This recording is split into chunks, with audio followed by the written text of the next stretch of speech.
The most certain thing in our life is death. But the most uncertain thing is the time of death. Death, it will be suddenly. So you have to do your work like that after you have no time. After this time, you have no time after that. And you have to spend your time like that you will die tomorrow. I am not afraid about my death. And I am not in a hurry to die. But I have to do something before my death. The destination of all of us is death. And no one can escape from it. And this is the main part of life of every human being on earth. মৃত্যু এমন একটা বিষয় যে এটার মতো সুনিশ্চিত বিষয় পৃথিবীতে আর হতে পারে। The most certain thing in our life is death. But the most uncertain thing is the time of death. আমাদের জীবনের সবচাইতে সুনিশ্চিত বিষয় হচ্ছে মৃত্যু। আর আমাদের লাইফের সবচাইতে অনিশ্চিত বিষয় হচ্ছে মৃত্যুর সময়। কিসের সময়?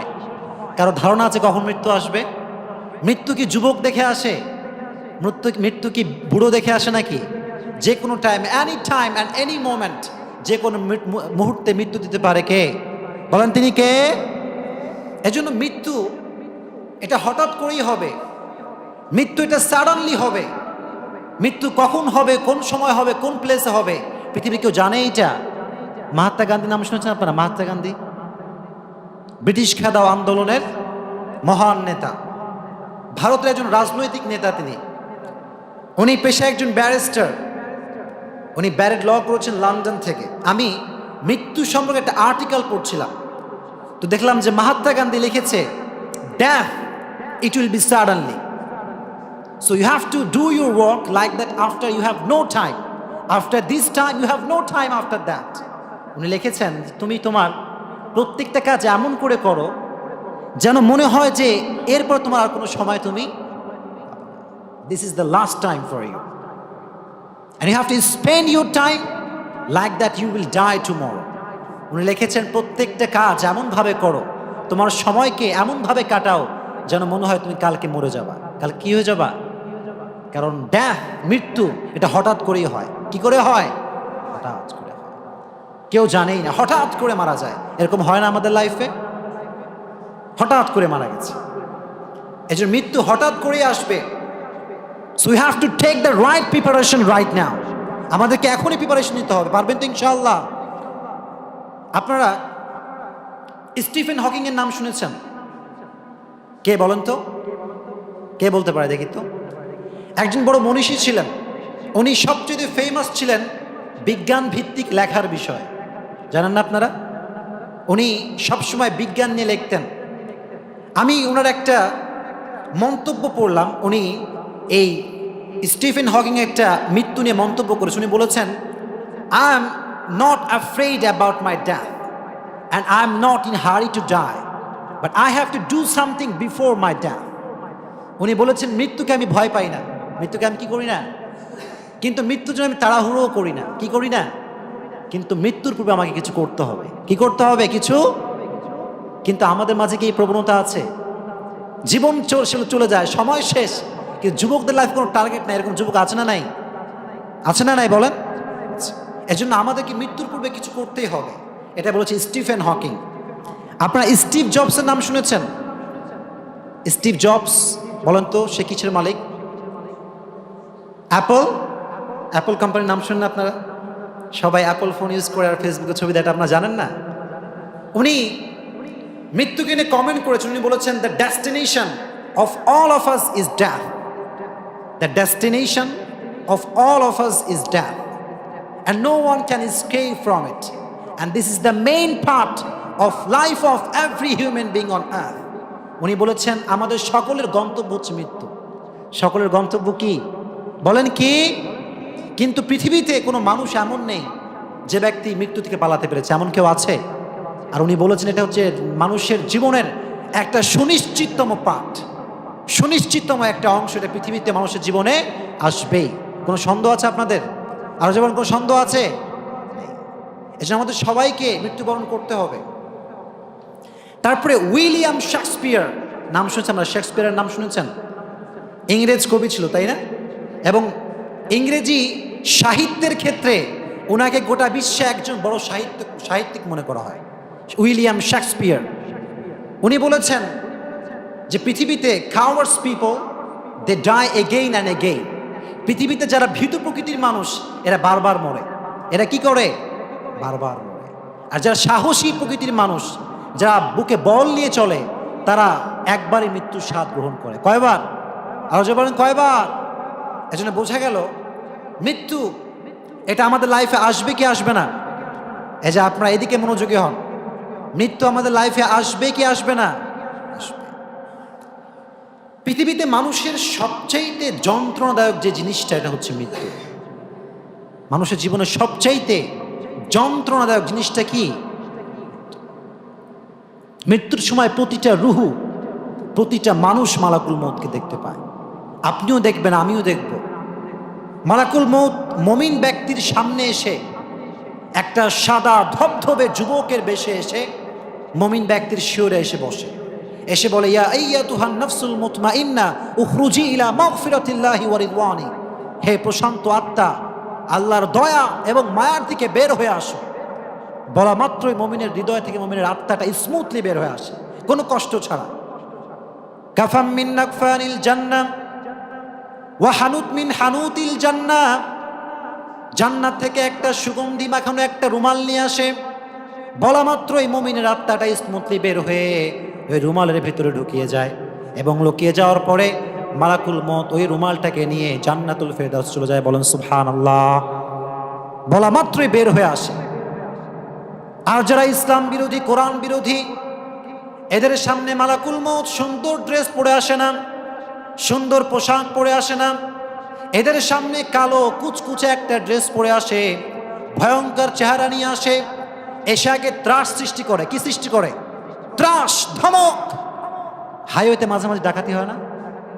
দেখবেন যে ডাকাত ঢুকে 5টা, প্যাসেঞ্জার আছে 60টা। ওই 5 জন ডাকাতের ভয়ে 60 জন পেশাব করে শেষ। আছে না নাই? কেন? আগেই ত্রাস সৃষ্টি করে। এসেই চাকু দিয়ে কয়েকটাকে ঝাপাঝাপ কোপায় দেয়। রক্ত দেখে, ব্লিডিং দেখে যা দেওয়ার সব আগে থেকে রেডি করে রাখে। আছে না নাই? এজন্য মালাকুল মউত আগে এসে ত্রাস সৃষ্টি করবে, ধমক। ধমক খেয়ে ওই গুনাহগারের আত্মাটা পাগল হয়ে যাবে। ডানে দৌড়, বায়ে দৌড়, সামনে দৌড়, পেছনে দৌড়। মালাকুল মউত এটাকে ধরে একটা জীবিত ছাগলকে জাবেহ না করে তার চামড়াটা পেছন দিক থেকে টেনে ছিঁড়ে হিচড়ে টানলে যেমন কষ্ট পায়, তার চাইতে কমসে কম 70 গুণ বেশি কষ্ট দিয়ে বেঈমান, কাফের এবং মুশরিকদের রূহকে কবজ করা হয়। বলেন নাউযুবিল্লাহ। আল্লাহ তুমি আমাদেরকে এই কষ্ট থেকে বাঁচিয়ে দিও। বলেন আমিন। আরো যে বলেন আমিন। খুবই কষ্ট। ওমরে ফারুক রাদিয়াল্লাহু তাআলা আনহু উবাই ইবনে কাবকে বলেন, হে উবাই ইবনে কাব, আমাকে মৃত্যুর অবস্থা সম্পর্কে একটু বলেন। কিসের অবস্থা? মৃত্যুর অবস্থা। শুনছেন তো আপনারা আমাকে? উবাই ইবনে কাব বলেন, হে আমিরুল মুমিনিন, এই মৃত্যুটা এটা হচ্ছে কাঁটাযুক্ত গাছের মতো। কিসের মতো? বলেন কিসের মতো? কাঁটাযুক্ত গাছের মতো। এই কাঁটাযুক্ত গাছ যদি মানুষের বডি ঢুকানো হয়, মানুষের গোস্ত, মানুষের হাড্ডি ছেদ করে এটা ভেতরে ঢুকে যায়। হয় কি হয় না? মৃত্যু যখন হবে মনে হবে যে একটা কাঁটাযুক্ত গাছ শরীরে ঢুকায় দেওয়া হয়েছে। কাঁটাযুক্ত গাছ যখন শরীরে ঢোকানো হয়, যখন এটাকে টেনে হিচড়ে বের করা হয়, তখন গোস্ত, মাংস, হাড্ডি সহ এটা বের হয়ে আসে।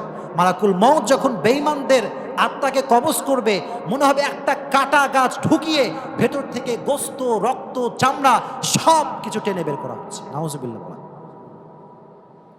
এত কষ্ট, এত কষ্ট, এত যন্ত্রণা।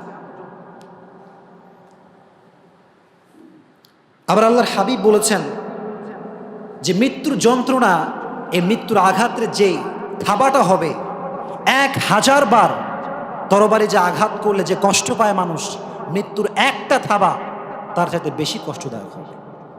নাউযুবিল্লাহ পড়েন। আল্লাহ তুমি আমাদের সবাইকে এই কষ্ট থেকে বাঁচিয়ে দিও। বলেন আমিন। আরো যে বলেন আমিন।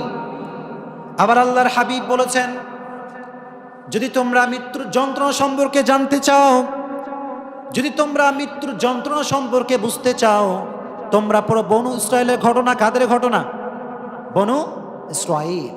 বিশ্বনবী আমাদেরকে শেখালেন যে তোমরা যদি মৃত্যুর যন্ত্রণা সম্পর্কে জানতে চাও, ঘটনা পুরো বনী ইসরাইলের ঘটনা। কাদের ঘটনা? বনী ইসরাইলের ঘটনা। আল্লাহর হাবিব বলেন, কিছু যুবক বনী ইসরাইল গোত্রে আসার পরে ওখানে যে কবরস্থান ছিল, কবরস্থানের সামনে দাঁড়িয়েছে, দাঁড়িয়ে 2 ওয়াক্ত নামাজ পড়েছে। কার জন্য? বলেন কার জন্য? নামাজ পড়ে আল্লাহর কাছে দোয়া করছে, আল্লাহ যেখানে শায়িত কোনো একটা মুর্দাকে আমাদের জন্য দাঁড় করিয়ে দাও, কবর থেকে উঠিয়ে দাও। আমরা তাদেরকে জানতে চাই যে তাদের মৃত্যুর অবস্থায় তাদের সমস্যা কি ছিল, তারা কেমন যন্ত্রণা বোধ করেছে, সেটা আমরা জানতে চাই। তাদের দোয়া আল্লাহ কবুল করলেন। আল্লাহ একটা মুর্দাকে কবর থেকে দাঁড় করাই দিলেন, যে মুর্দা ছিল কালো বর্ণের, কপালে ছিল সেজদার দাগ। মুর্দা দাঁড়িয়ে বলল, তোমাদের কি সমস্যা? তোমরা কি মৃত্যুর অবস্থা সম্পর্কে জানতে চাও নাকি? তারা বলল, ভাই আমাদের কি মৃত্যুর অবস্থা সম্পর্কে বলেন। তারা বলল, ভাই আমি আমার যন্ত্রণা সম্পর্কে কি বলবো? আমি মৃত্যুবরণ করেছি 100 বছর আগে। ওই যে যন্ত্রণা আমি পেয়েছি, ওই যন্ত্রণা আমার ভেতর থেকে এখনো যায় নাই। 100 বছর আগে আমি মারা গিয়েছি, ওই 100 বছর থেকে নিয়ে আজও অবধি আমার ভেতরে মৃত্যুর যন্ত্রণা আমি এখনো বোধ করি, এখনো আমি সেই যন্ত্রণা ফিল করি।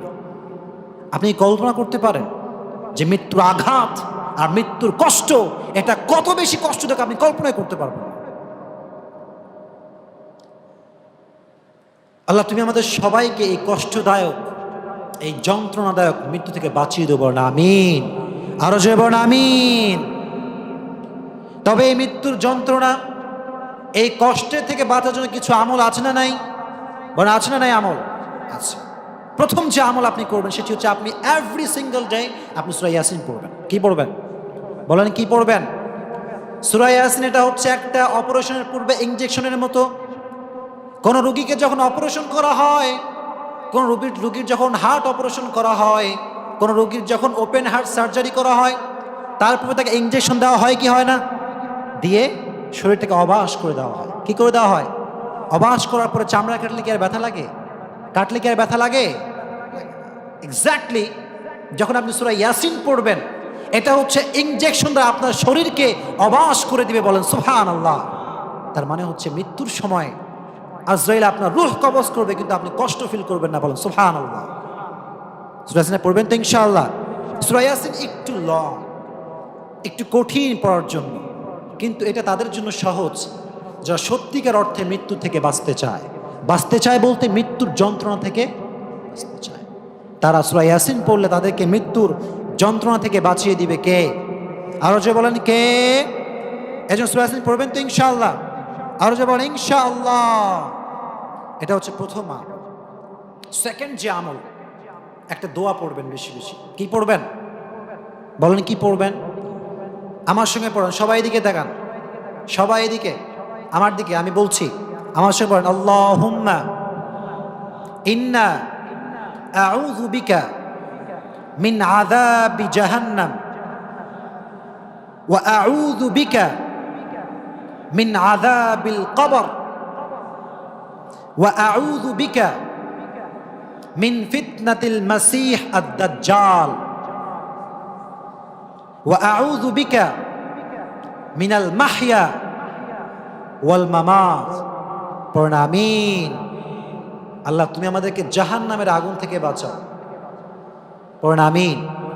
আল্লাহ তুমি আমাদেরকে মাসীহ আদ-দাজ্জাল এর ফিতনা থেকে বাঁচাও। পড়ুন আমিন।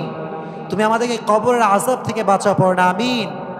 আল্লাহ তুমি আমাদের সবাইকে মৃত্যুর কষ্টদায়ক এই যন্ত্রণা থেকে সবাইকে মুক্তি দান করে দিও। পড়ুন আমিন। আমলগুলো করবেন তো ইনশাআল্লাহ। আরো যে বলেন ইনশাআল্লাহ। এই যে বাড়ি আশেপাশে, এখানে তো বেশিরভাগ বাড়ি 10 তলা 5 তলা 7 তলা, আছে না নাই? বলেন আছে না নাই? এই যে ছায়ানি, এটার নাম কি? ওই পাশে ছায়ানির আছে না? এই যে এই এরিয়াটা, এটা হচ্ছে ইজ লাইক বসুন্ধরা। আপনার ঢাকাতে গেছেন? গুলশানে গেছেন? বসুন্ধরা অনেকে গেছেন না? বড় বড় বিশাল বড় বড় বিল্ডিং। আমি গেছি, বসুন্ধরা ছিলাম কয়েকদিন, কয়েক মাস ছিলাম। এই যে বড় বড় বিল্ডিং, এই যে দালান কোঠা, মৃত্যুর সময় এটাকে নিয়ে যেতে পারবেন? বলেন এই দালান কোঠা আপনাকে যাবে? যাবে? কোনো সন্দেহ আছে এখানে? কোনো সন্দেহ নেই। যাওয়ার সময় যেতে হবে খালি হাতে। কি হবে? খালি হাতে। এজন্য পৃথিবী থেকে সবাইকে বিদায় নিতে হবে। এই দালান কোঠা, বাড়ি ঘর, টাকা সম্পদ, girlfriend boyfriend, PUBG, free fire, Facebook, Instagram, TikTok, এই সব কিছু ছেড়ে যেতে হবে কবরে। কোথায়?